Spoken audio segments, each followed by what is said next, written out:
Silence, all stand.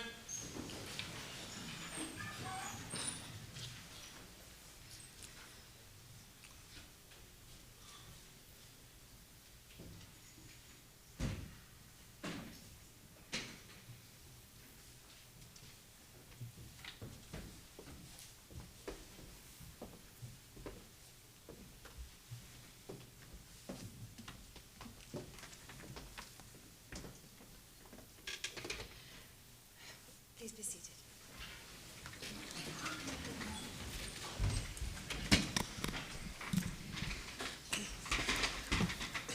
We're not in court, so to speak. So there'll be no Oye and Termina. But I issue a warm welcome to everybody who has attended for this valedictory ceremony for Sir Anthony. On the occasion when it was decided to have this ceremony, Sir Anthony asked me if I would speak at it. I regret that we only have an hour before we move into another exciting event, which is a conference to celebrate his contribution to the jurisprudence of the Cayman Islands. Therefore, I will not speak, because I'm saying many nice things about him then, and I said many nice things. I hope you agree with that. Many nice things about him on the occasion when I was sworn in.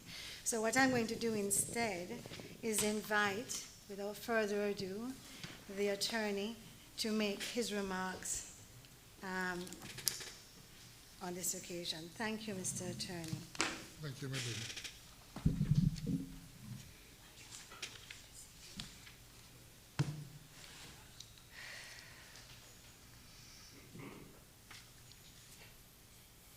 My lady, allow me to recognize His Excellency the Governor and other dignitaries. And just to say, my lady Chief Justice, my ladies, my lords, it is certainly a pleasure and indeed a privilege to rise on this, the occasion of the sitting in honor of the retirement of former Chief Justice, the esteemed Sir Anthony Smellie. It is an opportunity, my lady, to celebrate the remarkable achievements of Sir Anthony and to publicly thank him for his profound contributions to the law and judiciary, both local and regional. Due to time constraints, I would rather summarily pick up the leg of his illustrious career, which started at the Resident Magistrates Court in Westmoreland, Jamaica, as clerk of the courts in 1976. And that was shortly after graduating from Norman Manley Law School. It was clear from then, from his first appearance at the Magistrates Court, that he was destined for much higher office than that of clerk of the courts. That realization came about shortly thereafter in the following year, when he was transferred to the office of the Director of Public Prosecutions in Kingston as Crown Counsel. He rose to the rank of Assistant Director of Public Prosecution. He was formidable but fair. No surprise, I dare say, when he was snatched up by the Chambers of the Attorney General in the Cayman Islands in 1983, where he served with distinction and admiration until 1992, rising to the position of acting Attorney General.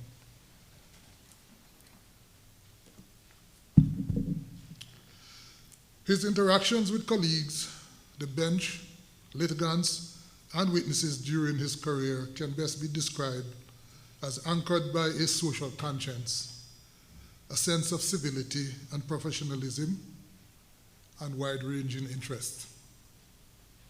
His outputs were of staggering volume and variety. It was a period during which his energy, his legal scholarships, his negotiating skills were put on full display in his advocacy on behalf of the Cayman Islands financial services industry, be it as a founding member of the very public face of the Regional Caribbean Financial Action Task Force, or in the negotiations of treaties, agreements, bilateral and otherwise, on behalf of these islands, or in his capacity as legal examiner in the mutual evaluation of the United States, using the FATF recommendations at the time, or, I dare say, in his fierce defense of Cayman Islands' preferred tax regime or tax framework.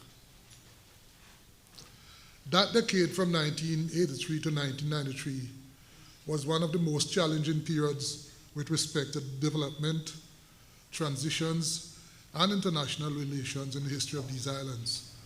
And Sir Anthony was one of the many ambassadors championing the legitimacy of our financial services industry. His contribution to the shaping of the legal pillars of our now modern financial services industry is best described as legendary and stellar. It included the crafting and piloting of cutting-edge legislation, the negotiations of bilateral agreements, and his advocacy in the courts and international fora. It was those efforts, together with others, that helped to lay the foundation for what is now our envied international financial services industry. It was also a period that, among other things, saw him earning public recognition for, among other qualities, his excellent legal acumen. He took silk. Amongst his peers in the legal fraternity, the whisper was a matter of when he would be corralled into the service of the judiciary. Happily, it wasn't too long a wait, and in 1993, to the surprise of none, but rather to the delight of the many, Sir Anthony transitioned from the bar to the bench, a much celebrated climb. His ability for instant articulation of an argument, his careful attention to detail of every case, his unfailing courtesy to judicial colleagues, counsel, litigants, and witnesses alike, his strident support for the concept that to every wrong there should be a legal remedy, his unquestionable sense of independence, impartiality, integrity, propriety, his demonstrable ability for equality, diligence, fairness, his phlegmatic temperament, and all his other attributes confirmed his eligibility for such a high office in the public service.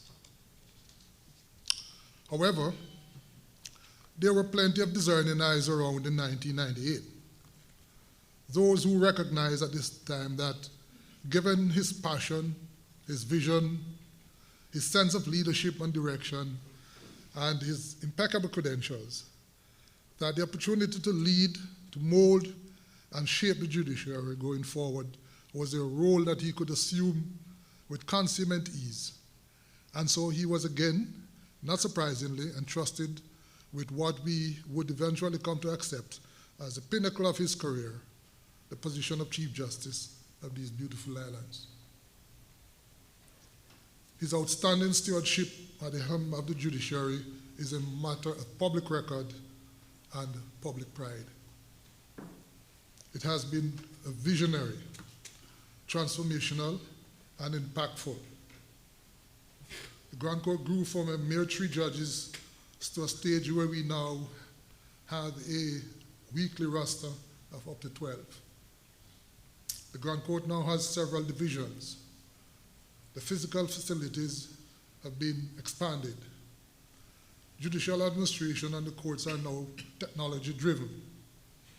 There is now an ADR framework in place due to work led by himself and Justice Williams. The courts have benefited immensely from his passion and advocacy for continuing judicial education and the support for the concept of access to justice and for open justice. And significantly, Sir Anthony has been a robust advocate for and defender of judicial independence, another hallmark of his long tenure. His scholarly and illuminating judgments, some of which will be considered in detail at the conference that follows this ceremony, have covered every conceivable area of law. These include a landmark case of SAD investment in 2012. His many rulings demonstrate the social relevance of the law and how it reflects the changes and developments around us. Sir Anthony's tenure has also included more than 20 years leadership at the Grand Court Rules Committee, the Legal Advisory Council, and his role as central authority for the U.S. Cayman Mutual Legal Assistance Treaty, and work with the International Association of Restructuring, Insolvency, and Bankruptcy Professionals. Sir Anthony will also be remembered for training, nurturing, and support for younger members of the bar. His excellent support for and work in relationship with his judicial colleagues, as well as other members of the public, the police, legislators, governors, justices of the peace, and regional judicial colleagues alike. And we cannot forget his gift for collegiality, his sense of compassion, and his ability to detect latent possibilities in others and to encourage and support them. Sir Anthony's excellent leadership of the judiciary was also demonstrated during the period of the worst pandemic that we have seen for decades. Despite the immense challenges brought by the pandemic, including isolation and social distancing, he ensured that there was still access to justice, albeit with some understandable conditions. The stage was set, and it was only therefore fitting that Sir Anthony, in recognition of his illustrious and outstanding legal career, was publicly recognized by the conferral of knighthood from Her late Majesty the Queen in 2022, KCMG, for services to law and justice in the Cayman Islands and the Caribbean. Lastly, Sir Anthony was also renowned for his ability to combine the burdens and joys of work and family. And here I pay tribute to Lady Jackie and family for allowing Sir Anthony to give so much of his time and service to the law and to justice. Happy retirement, sir. We thank you. Okay, please. Thank you. Before I call upon the next speaker, St. John Stevens, I would just like to make up for an oversight of mine. I'm going to explain this to you. In almost every opening of a court that I presided over in other places, I relied on the Attorney General to establish protocol. I'm afraid I became lazy in that regard. I would simply offer a general welcome and rely on my attorney, to establish protocol. I make no criticism of the attorney today, but who I think was relying on me. But this is an enormously important public event to honor Sir Anthony, our former Chief Justice, and so I am just going to take a few minutes to establish protocol. And I may get it wrong. But I'm going to start with His Excellency the Governor, because I know I'll always be right. I'm going to welcome the Honorable Premier, who I suspect is quite glad we didn't do the protocol before.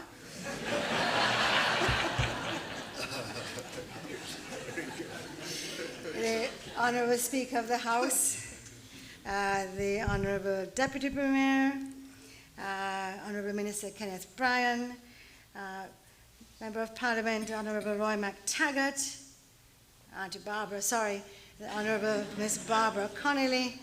I think my children called her that for the last 30 years. Cabinet Secretary Rose, other distinguished guests, from the Parliament and the Cabinet. And on this side, the Commissioner of Police, Byrne. It's very good to see you.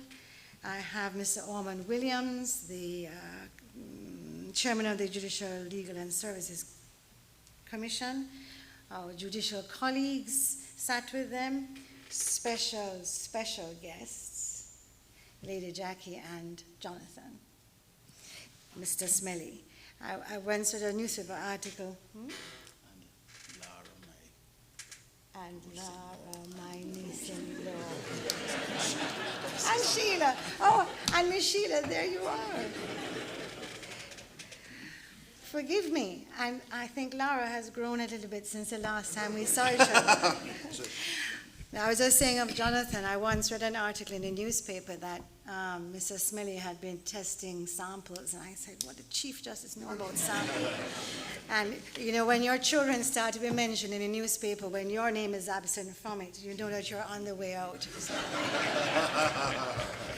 Seems I was right about that. Can I say a special welcome to Rimana Berger, KC. We missed you last week. I missed you. Very pleased to see you here today. Our honored guest, father of the bar, what does it say? Lawyer's lawyer, man of the people. And Mitchell Davis, the director of the law school. And I see all of you. And if I haven't called you all by name because my talent at establishing protocol is lacking, we welcome you here, especially our colleagues at the bar. I would miss of me not to mention Mr. Langston Sibley's. Actually, he was in my report. I didn't mention in my speech, because as I said in my report, when Mr. Sibley's and Mr. Williams were both absent, we look forward to greater collaboration with the JLSC in the years to come, greater than the Constitution envisages. Welcome again. May I call on Mrs. Justice St. John Stevens to make some remarks. Thank you. Thank you. As a preface to this speech, if that's the right description, can I just say it's been in excess of 15 years since I've stood in the well of the court, looking up at such an august row of judges. It brings back to me a reoccurring nightmare that I'm still an advocate. First and foremost, may I say this is a special moment for St. Anthony, and indeed in my life. It's an honour and a privilege to be invited to say a few words.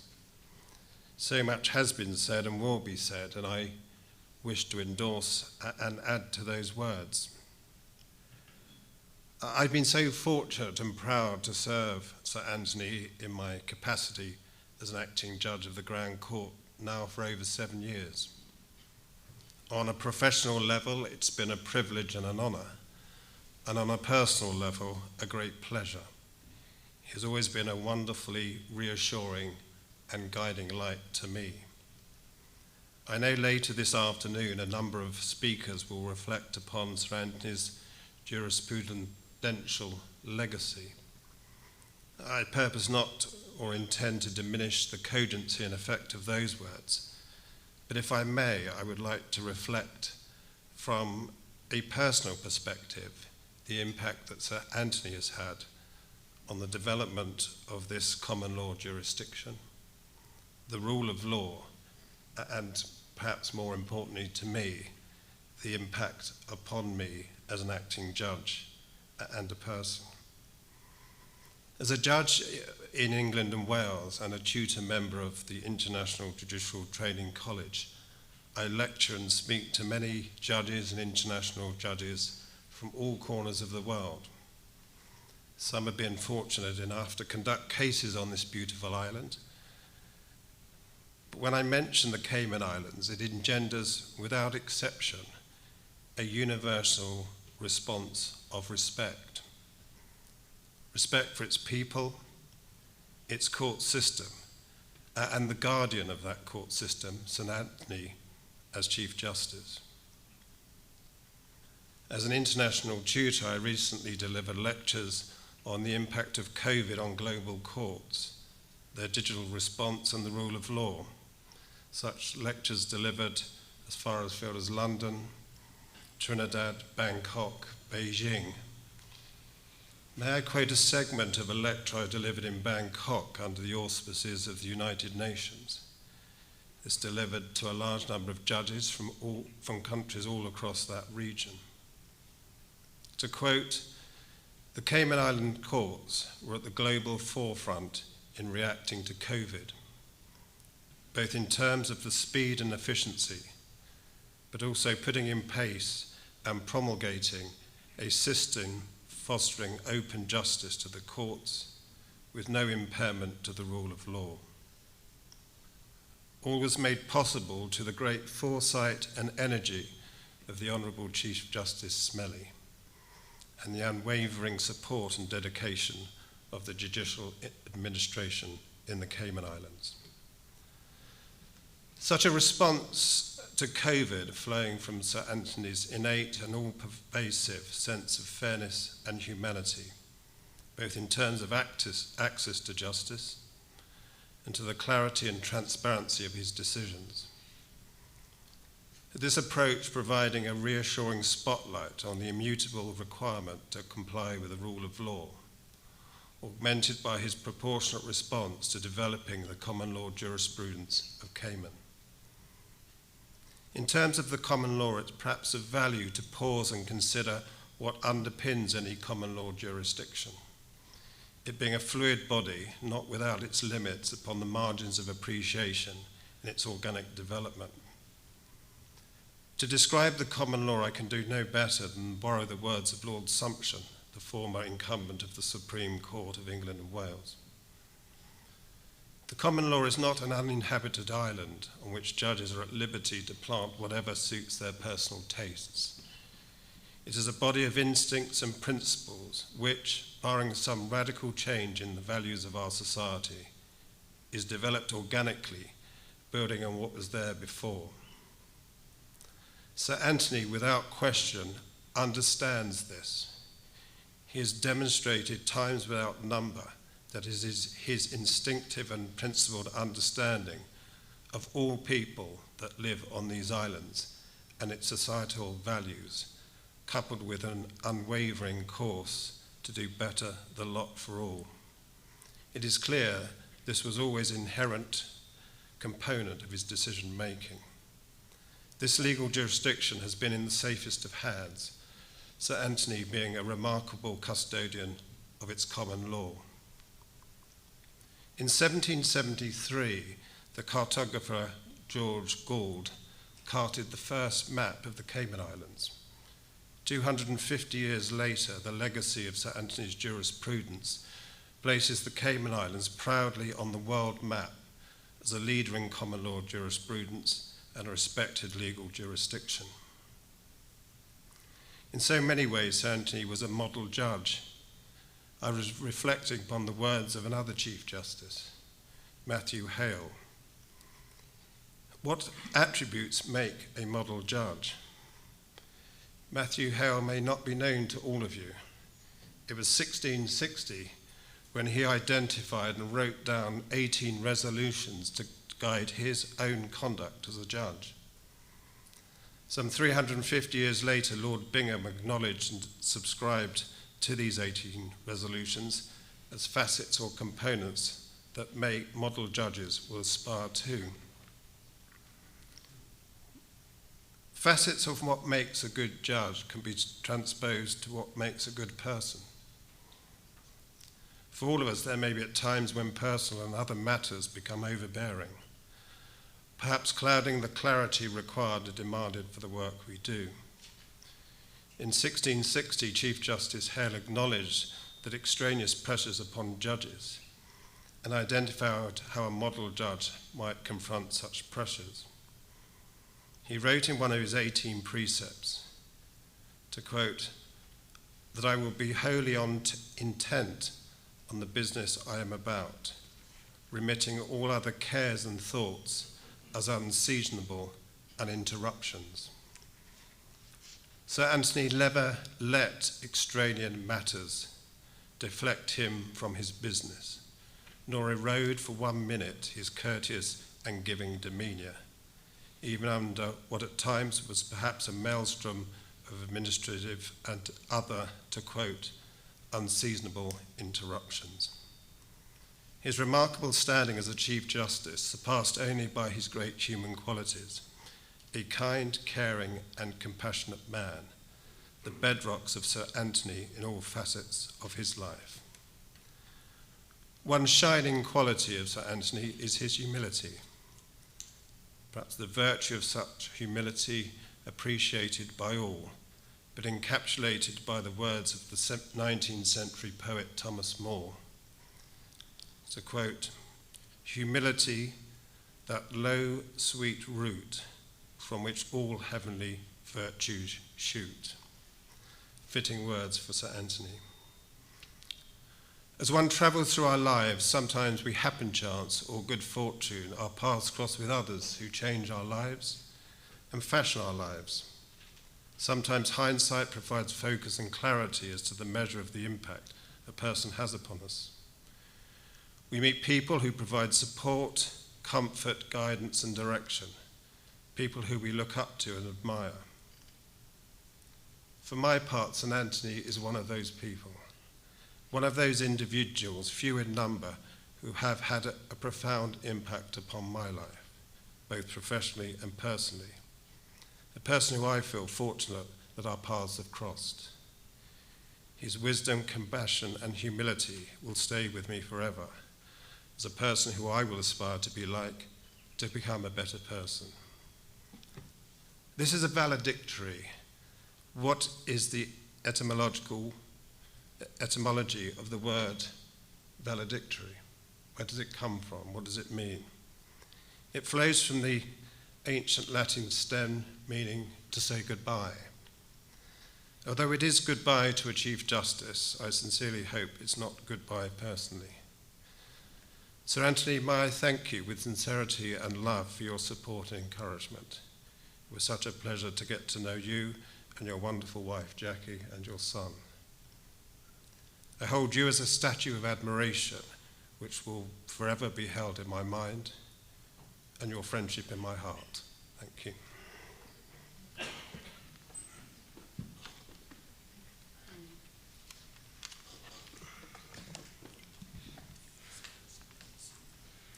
I think I'm at a loss for words following that address by St. John Stevens, which is something that never happens. I believe that, because we concur, I believe that Dale Sanderson, I beg your pardon, the Honorable Justice Dale Sanderson, retired judge of the Grand Court, is online. Anybody? Thank you. Oh, there he is. There we are. We are here today to recognize and honor the accomplishments of Chief Justice Sir Anthony Smellie, to thank him for his enormous contribution to the administration of justice in these islands, and on a personal note, to wish him a belated happy birthday. The Chief Justice is a thoroughly decent man. If you had to describe him in a single word, it would be gentleman. It would not be great fisherman. His career is exceptionally distinguished. He has served the public for 45 years, first in Jamaica, and then here with the last 24 years as Chief Justice. He is the longest serving Chief Justice in the Caribbean, and I believe the entire British Commonwealth. He has done so with great dignity, courtesy, and fairness. If I had to choose just 3 attributes to describe the Chief Justice, I would include these. 1, hard work. 2, integrity. And 3, judicial temperament. Hard work. Some might think the job of a judge is an easy one. 10 a.m. to 4 p.m. Monday to Friday. They would be very wrong. If one left the courthouse at 6 p.m. or 7 p.m. or even later, they would often see the Chief Justice's car in the parking lot and the lights still on in his office. He worked most weekends, yet he was always able to assist other members of the court whenever they needed help. He ate most of his lunches in his office, allowing him to continue his work. He has written and presented approximately 50 papers to conferences at home and around the world. An extremely impressive achievement for someone who holds a full-time and very demanding job. This work served to promote a better understanding of Cayman's legal system and enhance the global reputation of the courts. I recently heard someone say, the harder I work, the luckier I get. Of course, good luck has nothing to do with the Chief Justice's success. His hard work was the key. He was dedicated to providing complete reasoning and analysis to the issues in the cases before him. He understood how important it is to the parties, especially those parties who were unsuccessful, to know that the court had listened to and considered their case. Even if some of the arguments were without merit, they must feel that they had a fair hearing and a considered, reasoned decision.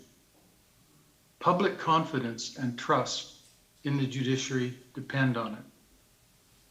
In the Saud case, the Chief Justice's reasons exceeded 1,000 pages. The trial was months long, the evidence and legal issues highly complex. The Chief Justice had to deal with all of that. He had to be sure that his reasoning was sound and that he dealt with all major issues for the reasons I have stated. However, after release of his reasons, someone said to him jokingly, "Everything one needs to know about life is contained in the Bible, and it is only 894 pages. 2, integrity. Above all, the Chief Justice Smellie decides his cases and conducts himself based upon what he believes to be the right thing to do. Integrity might be defined as doing the right thing, even when it might not be popular and therefore not in your own best interests. Invariably, some court decisions will not be met with universal approval. Some group, be it political, professional, or religious, might often disagree with a particular decision and voice their concern. Although the decisions may not be a popular one, the Chief Justice always had the courage to do what he believed to be right. He was not influenced by the possibility of public or private criticism. Of course, there are examples of this in the Chief Justice's career, but his belief has remained steadfast and ultimately is a hallmark of his distinguished service. 3, judicial temperament. This attribute is vital to a strong judiciary. It requires judges to be many things.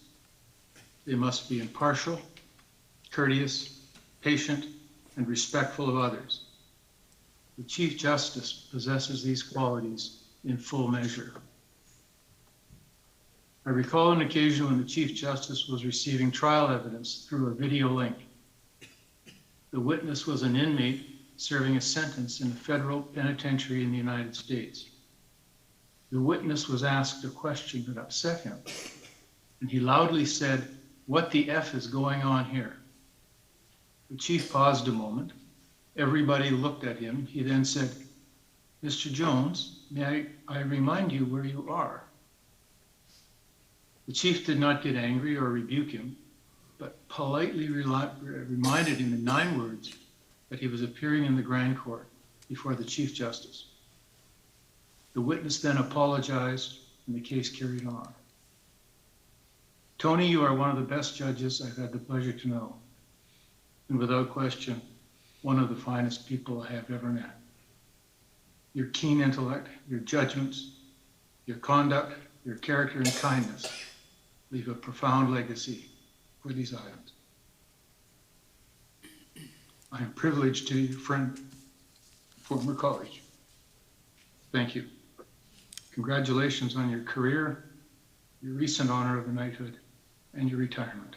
Happy 70th. Thank you. A profound legacy, except for fishing. I call on, thank you very much, Justice Anderson. I call on Mr. Tom Lowe. I think Mr. Lowe is also appearing by Zoom. Hello. Yes. I can't hear Smellie. I wasn't sure what you said. I think I'm next up. Yes, you are next up. Can you hear now? You are next up. Yes. Can you see me? You are next up.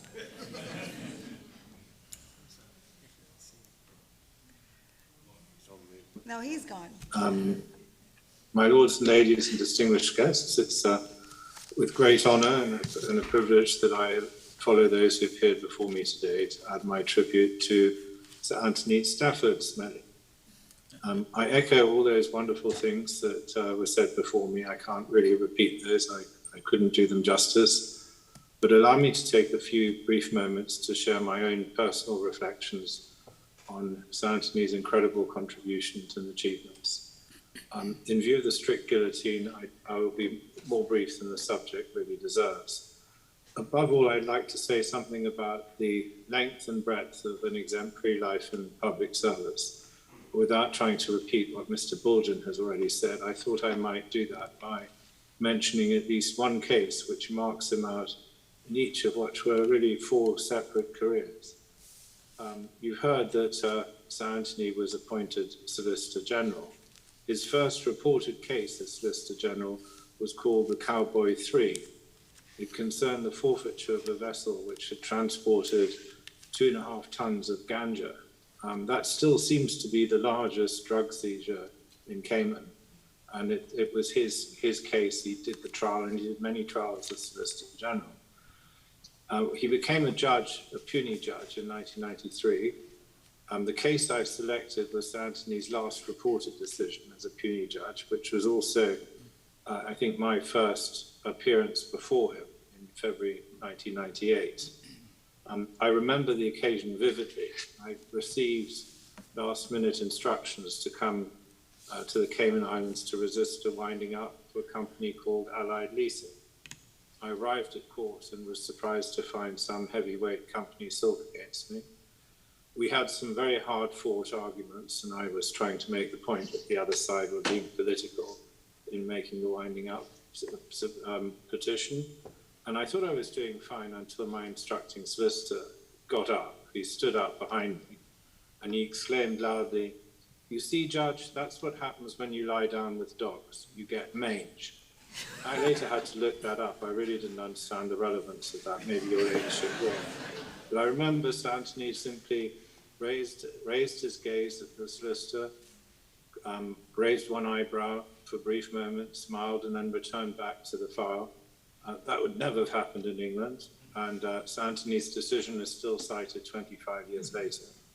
As Chief Justice, above all, he served longer than anyone before him in England, since Lord Mansfield in the 18th century. I remember Ahab, a marathon case, once in a lifetime case, I hope, for my part. It turns out Sir Anthony was 2.5 times as fast as writing the judgment as the Court of Appeal, which simply upheld him. The case was an example of supreme judicial endurance, which Sir Anthony had. He put up with a cackle of, I think you call it a cackle of prima donnas, silks, typical of his tolerance. Above all, I won't forget this and the many moments of laughter we had even in those grim 12 months, due entirely to the good humour that Sir Anthony showed in managing a very, very difficult trial. That isn't his last career, his legal career. He's also a judge of the Court of Appeal in Bermuda. That's probably not his last appointment. And he's already had a case, and this is really what the Court of Appeal does. It prepares cases for the Privy Council. He's already had one that's returned at Grandview. I know I'm only one of very many people who have reason to be extremely thankful to Sir Anthony for the help he's given them in their career. I hope I will be excused for expressing my own immense personal gratitude to Sir Anthony for giving me the great opportunity to practice in the Cayman Islands in the way I have. I will never forget that. I should conclude, like all those before me, by complimenting Sir Anthony on his impressive legacy and wishing him well in his next career on the Court of Appeal circuit. I hope I haven't exceeded my allocation. No, you haven't, Mr. Lowe. Thank you very much. And can we say we all endorse your observation of Sir Anthony's supreme judicial endurance. The next speaker is Ms. Sian Warnock-Smith, KC.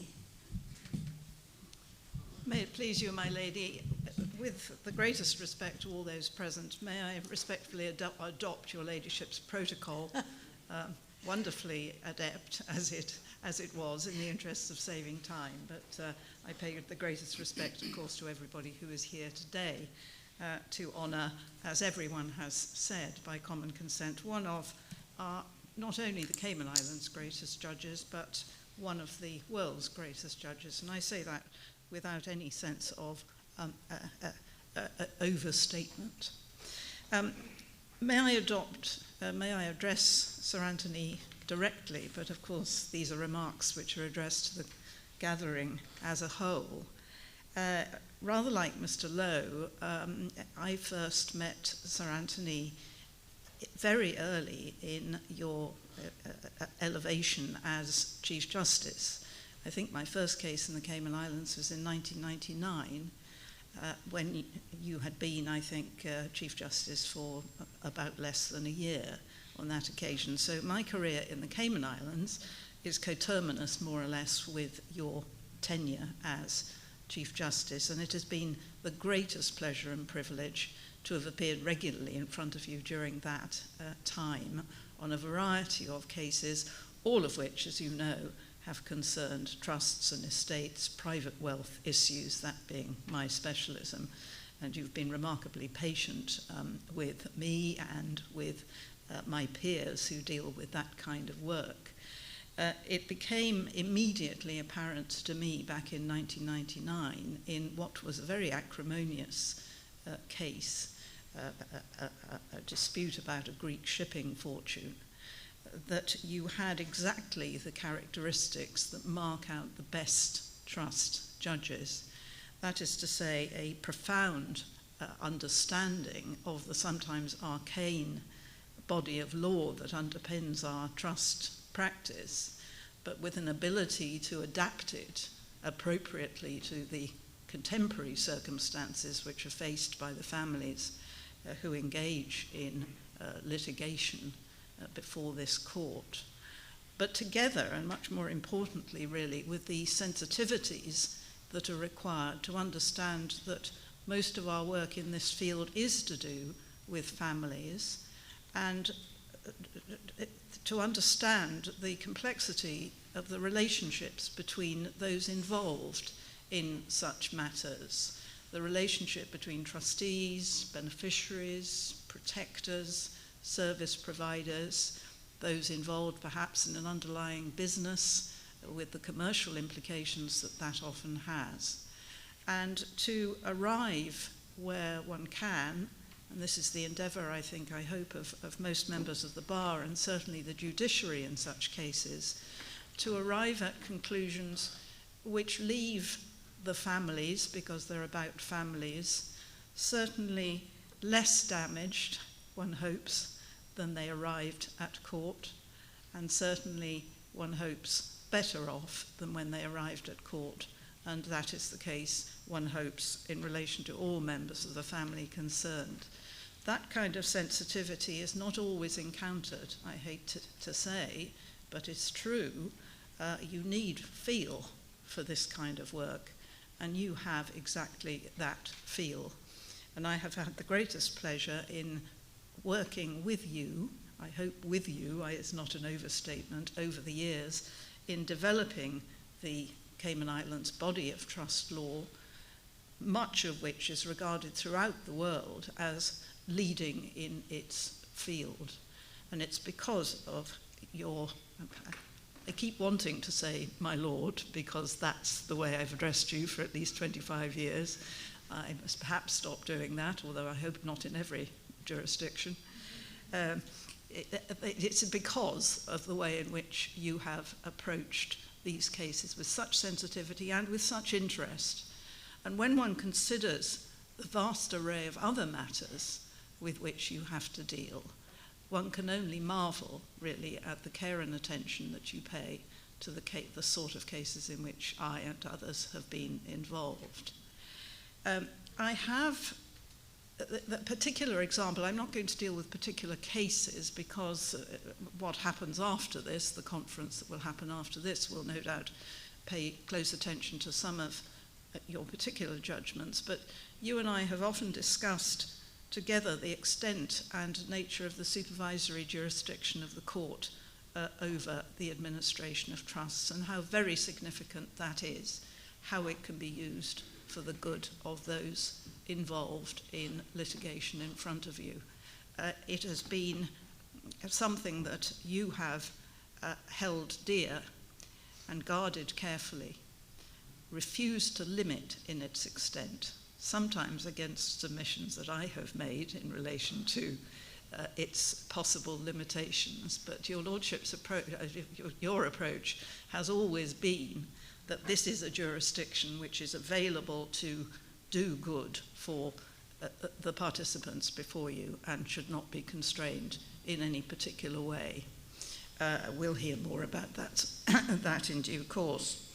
I will have, this is not the last time that you will see me this week, as you know, because the Cayman branch of the Society of Trust and Estates Practitioners is holding its annual conference here in Cayman later this week. And we will welcome in not only a vast array of local practitioners, but also very distinguished visitors from overseas, from a variety of jurisdictions, drawn here, no doubt, not only because of Cayman's benign winter climate, although that must have been a very considerable lure to many coming from the UK and northern parts of the US and so on, but also because of the enormous reputation, enormously impressive reputation that the Cayman Islands has in the financial services arena, and specifically because this is a conference relating to trust and estates in relation to that kind of private wealth work.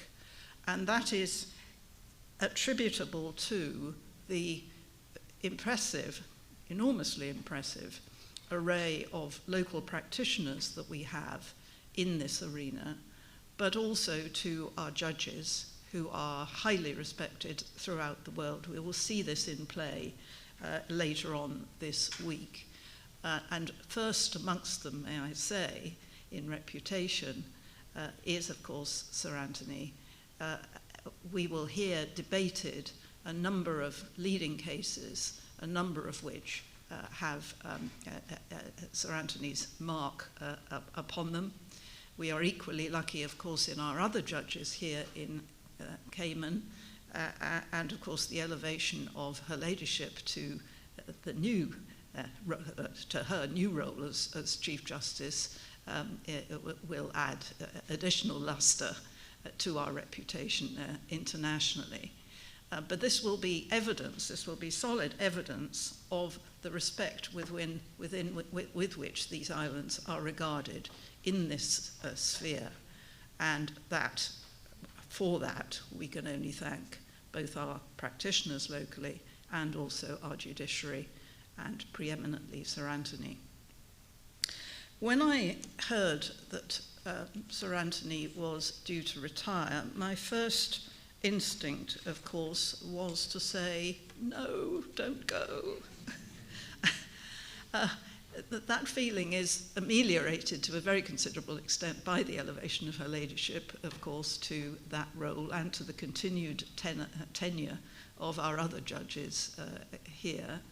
But it's also ameliorated by the knowledge that Sir Anthony will be continuing, as I understand it anyway, in the Court of Appeal in Bermuda, in which I have the privilege occasionally of appearing. And one hopes, perhaps, may I venture to suggest, possibly in our own Court of Appeal. Thank you very much. Where I will be able to continue to address you as my Lord, as I would wish to do and have always done. May I conclude by wishing you a very happy, you and Lady Smellie and the family, a very happy semi-retirement. I don't think this can possibly be regarded as a full-scale retirement, and thank goodness for that. I'm afraid full-time fishing will have to wait. There are other demands on your time, and thank goodness for that. And so again, from us all, thank you. Thank you for that, Mrs. Warnock-Smith. I will just share with you that the entire bench calls him Chief Justice still, so please, you can continue to call him my Lord, and I include myself in that. So, Sir Anthony, you've had a long career of extraordinary breadth where you have shown supreme judicial endurance, a profound understanding of an arcane body of law, ability to adopt that and other law to modern circumstances. You have an exceptional understanding of the complexity of family relationships and the ability to treat those relationships with sensitivity, somehow keeping the families intact despite the monstrous experience of being embroiled in litigation in a courthouse. A profound legacy indeed, and fishing will have to wait. I now invite Sir Anthony to respond to the wonderful things that have been said today. I hope my lady won't mind if I get too close to share the microphone. No.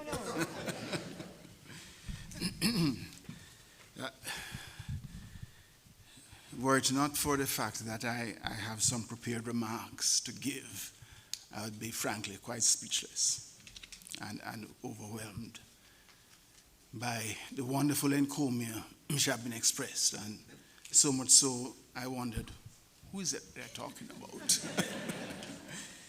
But thank you all ever so much, each of you, for your remarks.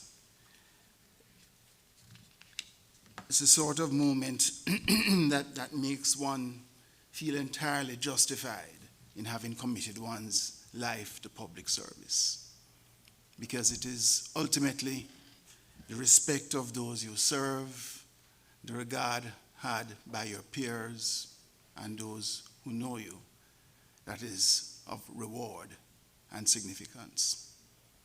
So thank you so much, everyone, for your kind remarks. And now to my prepared response. I begin by thanking the Honorable Chief Justice for convening this special sitting to mark my retirement in keeping with the time-honored practice on such occasions. I will return to express a few more words of appreciation to her, my fellow judges and members of the administrative staff later in my response. I'm humbled and deeply touched by each of your speeches. The care, time, and thought you must each have taken in preparation of your remarks, I regard as a tribute in and of itself, let alone the kind and encouraging sentiments you have expressed. Indeed, so much so, as I've already said, that one could be induced easily to accept that the attributes and achievements you extol were cultivated by one's own efforts alone. But that would simply not be true. And in response, I'm compelled to acknowledge the support and indeed influence of those who most contributed to my ability to have achieved such successes as are recognized in your speeches.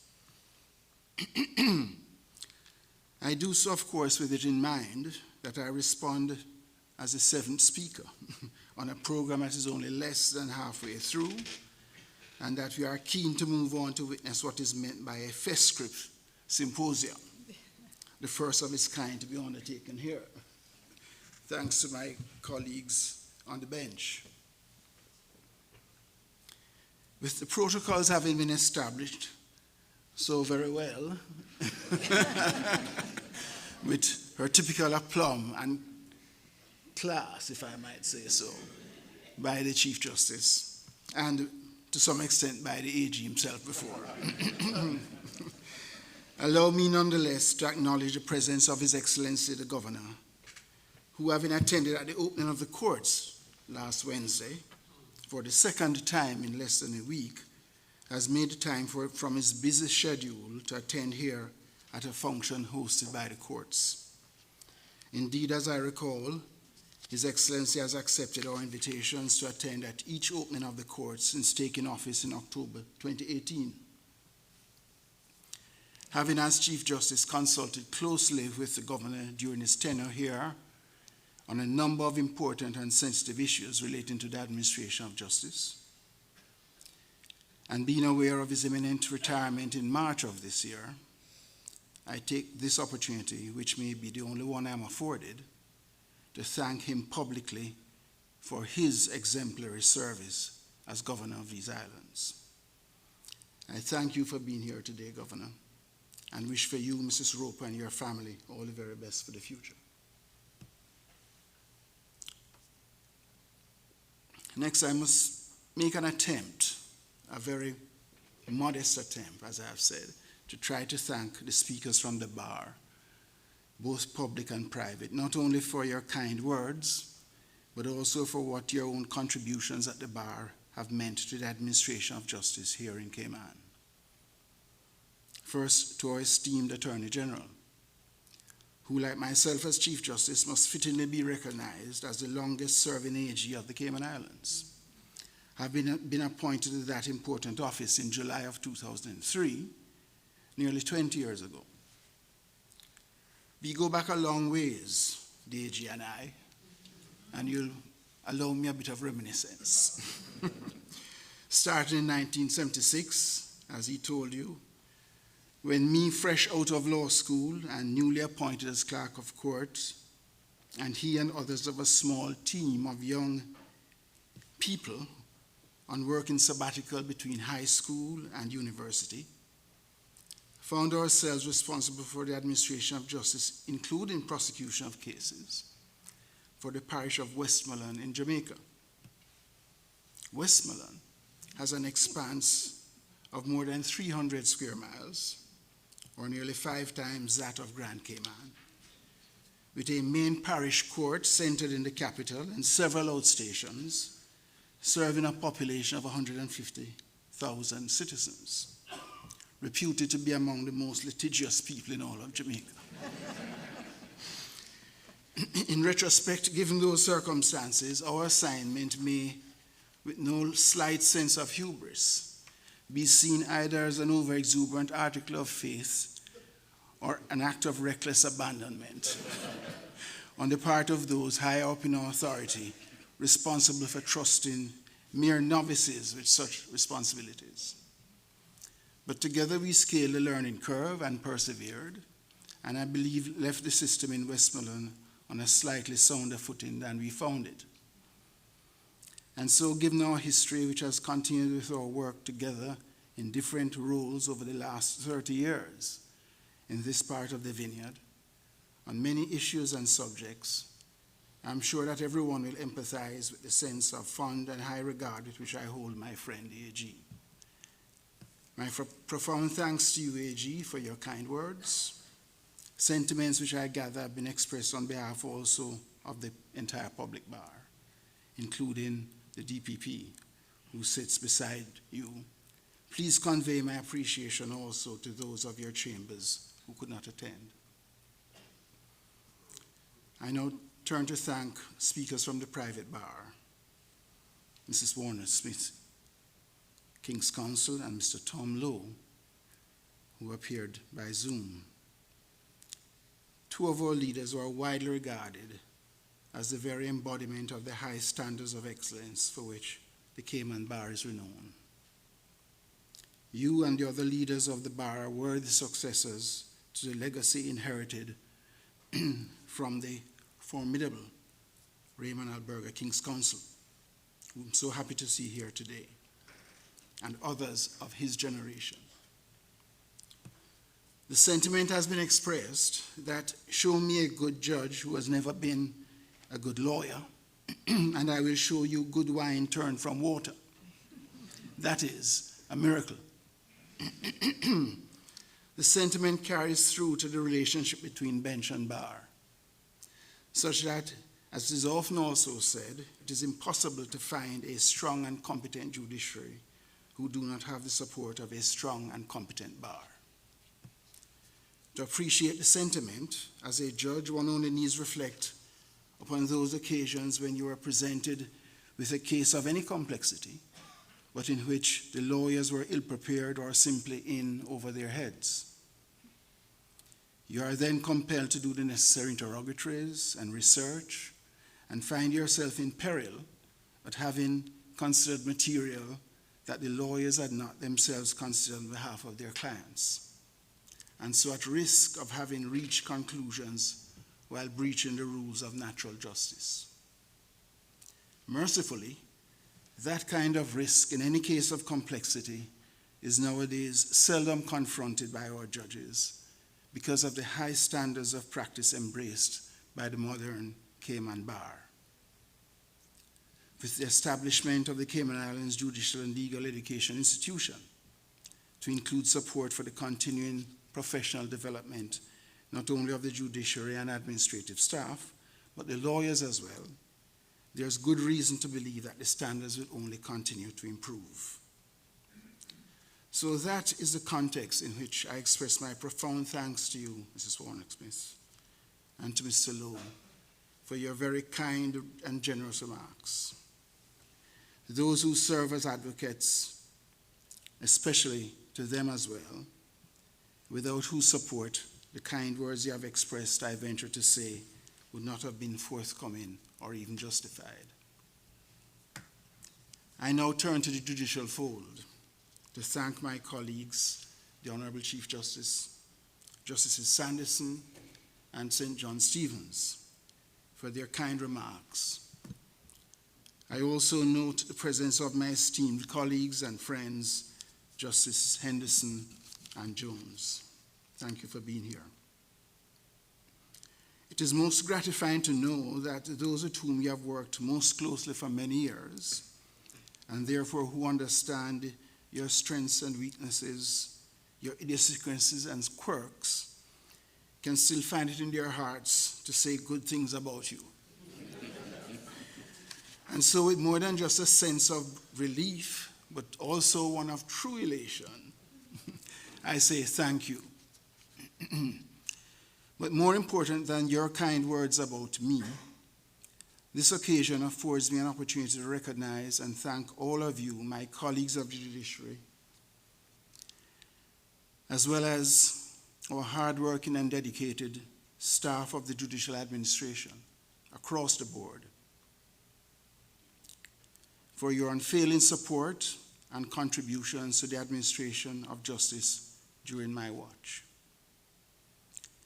As the AG, Mrs. Warnock-Smith and others have proclaimed, it is safe to say that what we have together managed is a court system which has earned the confidence, trust, and respect of our client public at home and abroad, and one of which the people of these islands can be justly proud. These are sentiments which I am cognizant have been expressed on several occasions before in the past as well, especially from the bar at the annual openings of the court. They require no elaboration, and so none will be proffered by me today.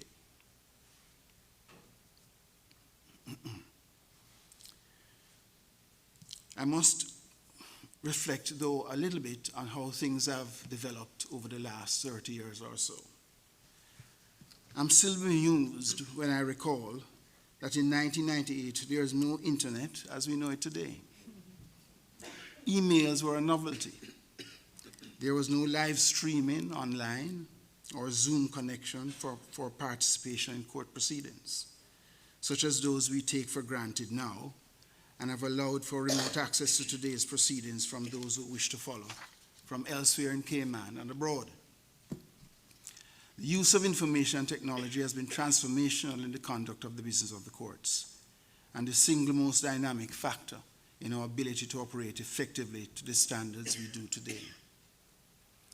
And so, while we have been required to expand the physical plant in a rather piecemeal fashion across 3 buildings, from this first courthouse in which we are located today, into two more larger buildings, and from only 2 to 9 courtrooms, the sum of what we have is a fairly modern and efficient system, one that allows us to meet the current demands of the ever-increasing caseload from here in Cayman and abroad.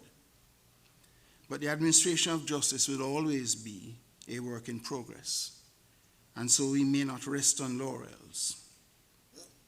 The Honorable Chief Justice's proclaimed intentions to raise the bar for scaling to higher levels of excellence are not only laudable, but very much to be expected.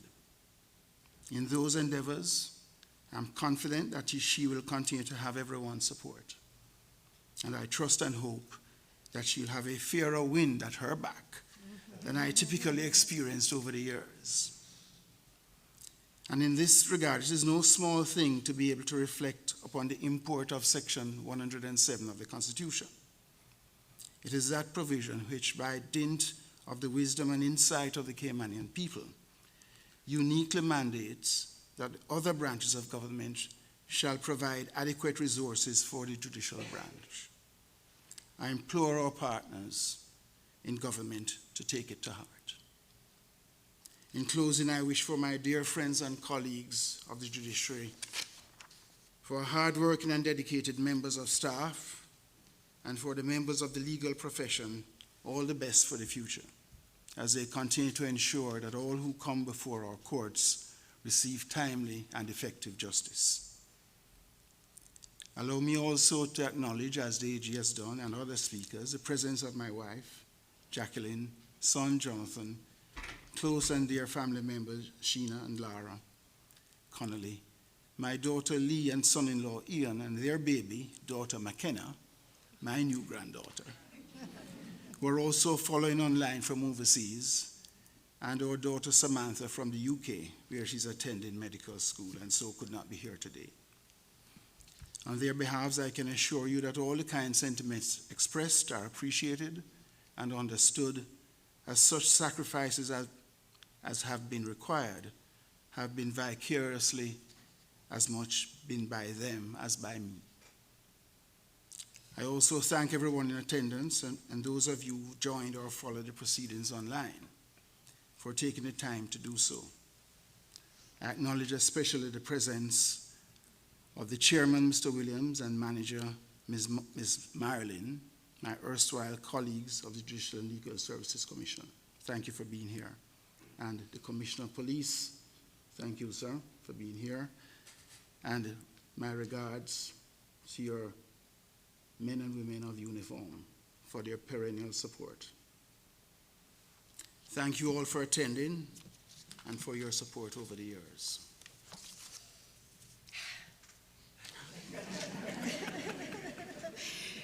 And thank you, Sir Anthony. Thank you, because that fairer wind at my back has now been guaranteed. Because you, the the former Chief Justice, has said, please, everyone, grant the new Chief Justice your support. Never too late to recognize Ms. Sharon Ralston, the Ombudsman. Forgive me if I hadn't done so before. It's not because I haven't been making eyes with you across the court. I simply forgot on every occasion to mention you. And I too have to say this, because I realize there's no March speech with another Lady Arden, and I don't know when publicly, AG, I will get the opportunity to say thank you. Of course, I'll have an opportunity privately, but maybe not again in this surrounding. So might I join Sir Anthony's thanks to you for your extraordinary support of the judiciary throughout the years.